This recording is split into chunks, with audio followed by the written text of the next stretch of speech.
আন্তর্জাতিক শিক্ষার্থীদের কানাডায় প্রবেশের ক্ষেত্রে আবারও শক্ত অবস্থানে যাচ্ছে দেশটির সরকার।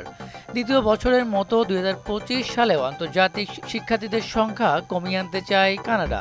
আবাসন, স্বাস্থ্যসেবা এবং অন্য পরিষেবার উপর চাপ কমানোর প্রচেষ্টা হিসেবে এই পদক্ষেপ নেওয়া হচ্ছে বলে দেশটির সরকার জানিয়েছে। আন্তর্জাতিক সংবাদ মাধ্যম রয়টার্সের এক প্রতিবেদনে তথ্য জানা গেছে।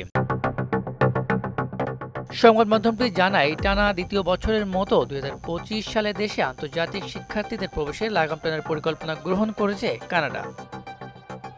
চলতি বছর ৪,৩৭,০০০ শিক্ষার্থীর জন্য পারমিট জারি করবে কানাডা, যা ২০২৪ সালের তুলনায় ১০% কম। গত ২৪ জানুয়ারি দেশটির অভিবাসন মন্ত্রণালয় এক বিবৃতিতে তথ্য জানিয়েছে।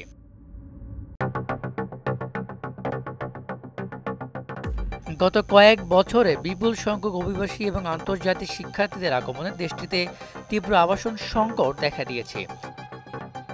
এ কারণে কানাডার সরকার ২০২৪ সাল থেকে বিদেশি শিক্ষার্থীদের প্রবেশের সীমাবদ্ধতা আরোপ করেছে। সরকারি তথ্য অনুযায়ী ২০২৩ সালে কানাডায় ৬.৫ লাখেরও বেশি শিক্ষার্থী স্টাডি পারমিট পেয়েছিলেন। এর ফলে দেশটিতে সক্রিয় শিক্ষার্থীর সংখ্যা দাঁড়ায় প্রায় ১০ লাখ। এত বিপুল সংখ্যক শিক্ষার্থী হতে দ্রুত জনসংখ্যা বৃদ্ধি, স্বাস্থ্যসেবা এবং শিক্ষার মতো পরিষেবাগুলোর উপর চাপ তৈরি এবং আবাসন খরচ বৃদ্ধি পেয়েছিল।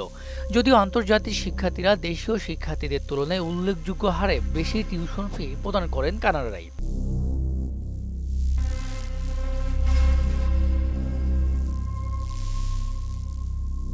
সাম্প্রতিক বছরগুলোতে জনসংখ্যা বৃদ্ধি এবং আবাসন তৈরি হয়। ২০২৪ সালে আন্তর্জাতিক শিক্ষার্থীদের স্টাডি পারমিটের সংখ্যা বেঁধে দেয় কানাডা। এর অংশ হিসাবে এখন থেকে স্টাডি পারমিট আবেদনকারীদের কানাডার যে কোনো একটি প্রাদেশিক বা টেরিটরির প্রত্যয়নপত্র জমা দিতে হবে। চলতি বছরে যারা দেশটিতে মাস্টার্স এবং পোস্ট ডক্টরাল করার জন্য যাবেন, সেই শিক্ষার্থীদেরও এই প্রত্যয়নপত্র জমা দেওয়ার প্রয়োজন হবে। এদিকে অভিবাসনের সংখ্যা কমানোর প্রতিশ্রুতির জন্য নতুনদের প্রতি সমর্থন কমে গেছে প্রধানমন্ত্রী জাস্টিন ট্রুডোর। এটি সহ নানা কারণে আগামী মার্চ মাসে পদত্যাগের ঘোষণা দিয়েছেন তিনি।